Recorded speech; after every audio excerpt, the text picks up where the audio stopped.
അങ്ങനെ അവസാനം സ്പാർട്ടക്കസ് തന്നെയാണ് ഇപ്പോഴും കാപ്പയുടെ ചാമ്പ്യൻ എന്ന് പ്രഖ്യാപിച്ചിരിക്കുന്നത്. വേറെയാണെങ്കിൽ തോൽവിയും സമ്മതിച്ചു. എന്നാൽ എല്ലാവരെയും അക്ഷരാർത്ഥത്തിൽ ഞെട്ടിക്കുന്നതായിരുന്നു കേട്ടോ അവന്റെ തീരുമാനം. വേറെ ദയ അർഹിക്കുന്നില്ലെന്നും അവൻ മരിക്കണമെന്നും. പക്ഷെ ഇതൊരു പ്രകടനം മാത്രമായിരുന്നെന്നും മരണം വരെയുള്ള പോരാട്ടമായിരുന്നില്ലെന്നും അതുകൊണ്ട് തന്നെ അവനെ വെറുതെ വിടണമെന്നും പാറ്റാറ്റസ് മജിസ്ട്രേറ്റിനോട് റിക്വസ്റ്റ് ചെയ്യാണ്. എന്നാൽ തന്റെ തീരുമാനത്തിൽ നിന്നും പിന്മാറാൻ ന്യൂമറിയസ് തയ്യാറല്ലായിരുന്നു. അതിനാൽ വേറെയുടെ ചിലവ് എത്രയാണെങ്കിലും അതിന്റെ നഷ്ടം മജിസ്ട്രേറ്റ് ഏറ്റെടുത്തണമെന്ന് പറയാണ്. ഗത്യന്തരമില്ലാതെ അത് ചെയ്യാൻ വേണ്ടി കൽപ്പിക്കുകയാണ് പാറ്റാറ്റസ്.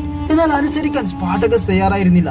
വേറെ അവന് വെറും ഒരു സുഹൃത്ത് മാത്രമായിരുന്നില്ലല്ലോ, ഒരു സഹോദരനെ പോലെയായിരുന്നു, ഒരു കൂടെപ്പിറപ്പിനെ പോലെയായിരുന്നു. തീരുമാനമെടുക്കാൻ സ്പാർട്ടക്കസ് വൈകുന്നത് കണ്ടിട്ട് കാവൽ ഭടന്മാരെ നിയോഗിക്കുകയാണ് പാറ്റാറ്റസ്. അവനിൽ സമ്മതം ചെലുത്തി വേറെയുടെ ജീവൻ എടുക്കാൻ. ഇപ്പൊ വേറെ അവനോട് പറയാണ്, നീ ഇത് ചെയ്യണം, അതല്ലെങ്കിൽ ഇവർ നമ്മൾ രണ്ടാളെയും കൊല്ലും, മറ്റൊരു വഴിയുമില്ല എന്നും പറഞ്ഞുകൊണ്ട് വേറെ തന്നെ സ്പാർട്ടക്കസിന്റെ കയ്യിലുള്ള വാള് സ്വന്തം ശരീരത്തിലേക്ക് കുത്തിയിറക്കുകയാണ്.